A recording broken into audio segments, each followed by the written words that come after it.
Holy hell, the cult of Chucky has arrived. But before we even get to that, there was a whole bunch of stuff that happened in this episode. Episode 4, Just Let Go. Whew. I'm going to get it out of the way. The title sequence, again, like that's going to be the thing of this whole series when I finally get to talking about this as a whole. Title sequences. And I know it's been a theme so far in talking about this show for me, but I think if Lexy really puts some effort into it and really makes it a good amends with Jake, I think I might actually be okay with letting her off my shit list, as much as that pains me to do. Especially when you have this episode go so hard in the paint in showing how much of a sympathetic character that Lexy can be. We understand that she is jealous of her sister, so she resents her sister, but she loves her sister. She wants attention from her parents, but it's really driven home in this episode that they don't give a shit about her.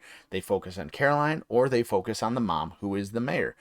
So all of these things in her life, she's felt hasn't mattered, and all she's been looking for is ways to be happy. And as we know, or might not know, people who have trouble with their own happiness tend to shit on other people. Bring in Lexy, there you go. Poster child for that whole personality trait. But I do like that they're not exactly just straight redeeming her. Okay, she's nice, she's happy now, haha.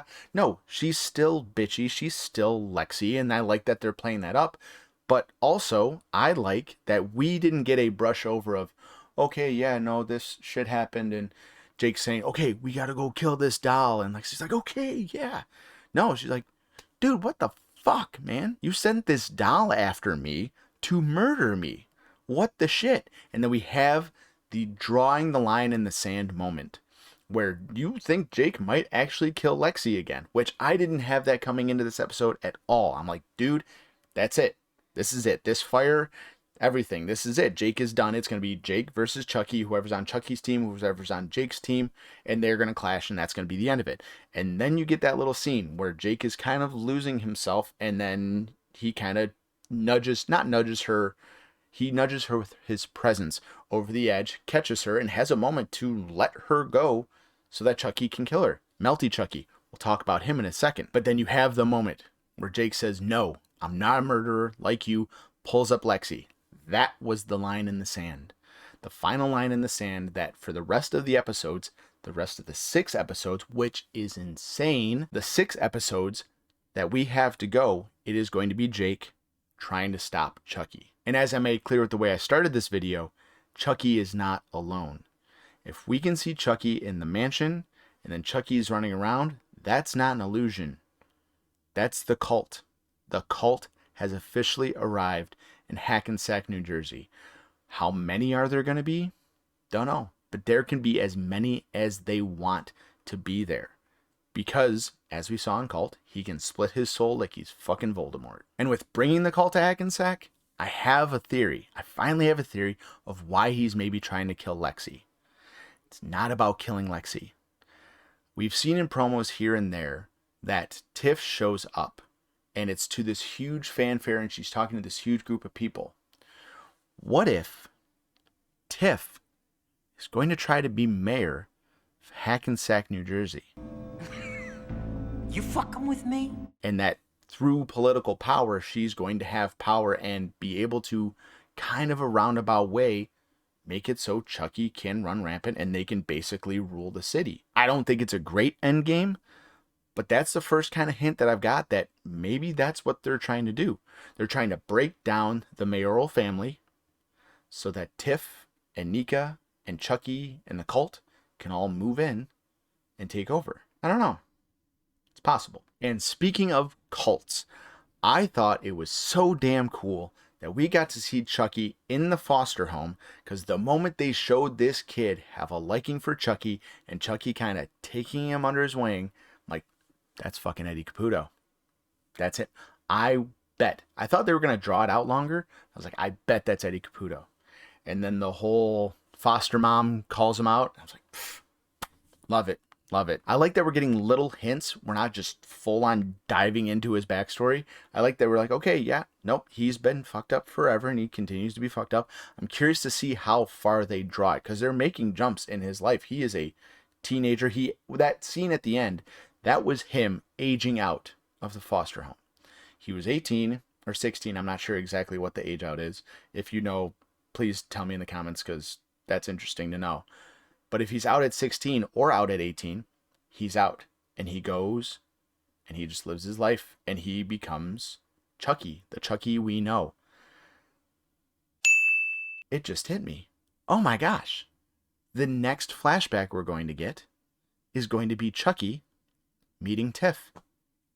That's what it's going to be. I like that. Now, I continue to find it very interesting that, again, 4 episodes in a row, we have gotten 1 kill per episode. And that's it. Which is very interesting, because I think that there are a lot of people that not have to die, but have to die.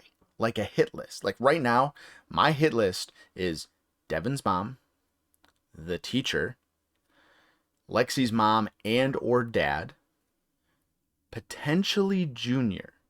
I don't know why, but I'm feeling like that would be a kill that needs to happen that would really get to Jake. And that Jake would feel so much guilt about. They're having this whole air around Junior that he has this future and that all of this shit is going for him. That they would take him away. Take characters like that away for heartbreak. I can very much see that happening. And no, I no longer believe that Lexy is on the hit list.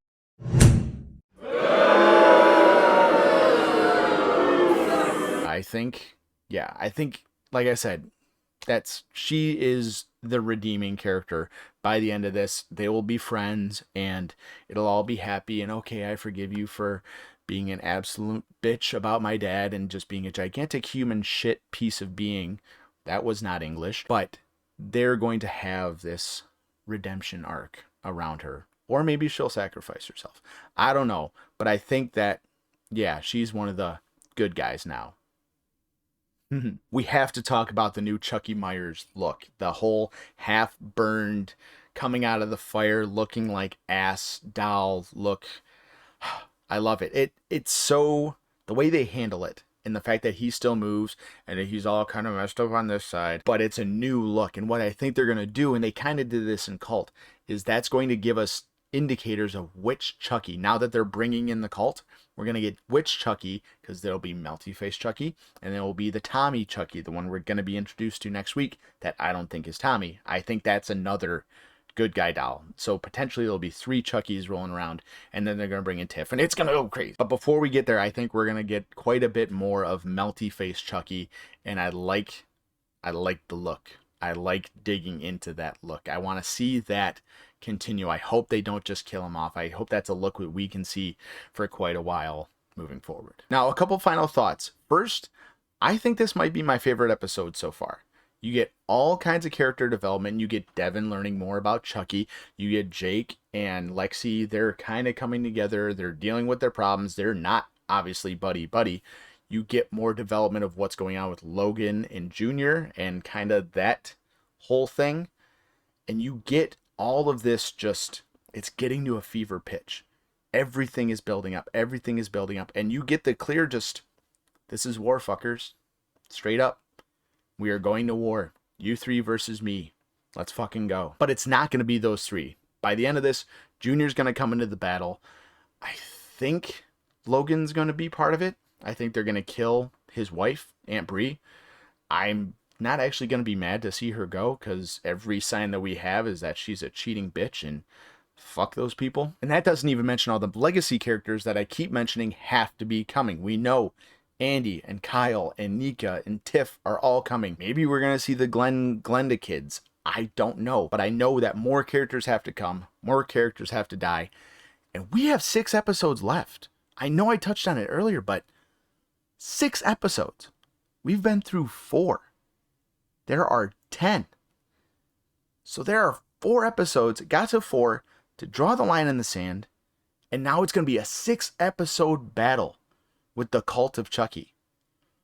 What the shit is going to be coming for this? I know that this was the cutoff for the pre-screeners for everybody who got a free early access to this show. So this is the cutoff. So shit must get crazy that they didn't want spoiled in any way, shape, or form by anybody who could have spoiled it. I know I use the term too much, but it's gonna get bananas. B-A-N-A-N-A fucking S. Now, if you're new here and you haven't seen any of my coverage for the rest of the Chucky TV series, I'll have links to all that in the description below, as well as a ranking and review series for all the Child's Play franchise. Go check all that out. Hope to see you next Tuesday, but until then, take care.